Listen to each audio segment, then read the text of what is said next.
In a lush jungle, far far away, lived a long, slinky snake named Silas. Silas had shiny, emerald green scales that glistened under the sunlight, making him the most eye-catching creature in the jungle. Silas was known to be quite the explorer, always wriggling through the dense foliage, poking his head through the towering trees, and sometimes swimming in the cool river that snaked its way through the jungle. But Silas had a peculiar habit. He was curious about everything, so curious that he often found himself in sticky situations. One bright morning, Silas was basking on a sunlit rock when he spotted a trail of tiny, bustling ants. They were carrying food crumbs, leaves, and little twigs back to their anthill. Silas, with his insatiable curiosity, decided he wanted to see what lay inside the anthill. Slithering silently behind them, he followed the ants as they marched in line toward their home.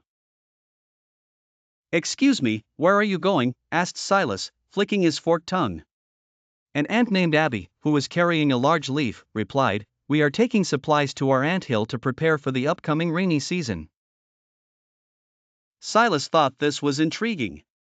He had never prepared for anything in his life. "May I see your anthill?" he asked.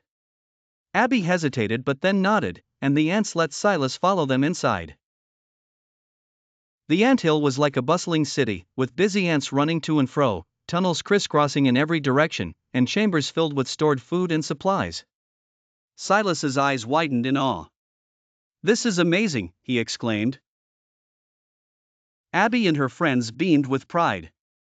"Thank you, Silas. We work very hard to keep our home running smoothly." Silas was impressed and felt a bit envious. He had never belonged to a community where everyone worked together. Days turned into nights, and Silas found himself visiting the ants more frequently. He learned about their teamwork, how they communicated using their antennae, and how each ant had a specific role to play.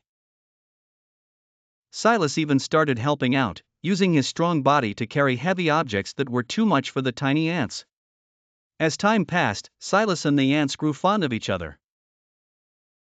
The ants admired Silas's strength and curiosity, while Silas appreciated their diligence and sense of community. One day, a terrible storm approached the jungle. Dark clouds loomed overhead, and the wind howled through the trees. Silas hurried to the anthill, worried about his tiny friends. "We need to reinforce the tunnels," shouted Abby over the roaring wind. Without hesitation, Silas and the ants worked tirelessly, packing mud and leaves to strengthen the anthill.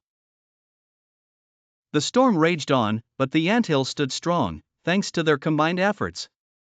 When the storm finally passed, Silas and the ants emerged, tired but victorious. The anthill had survived, and so had their friendship. Silas realized that even the smallest creatures could achieve great things when they worked together. And so, in that corner of the jungle, Silas found a place where he belonged, right beside his ant friends, always ready for the next adventure.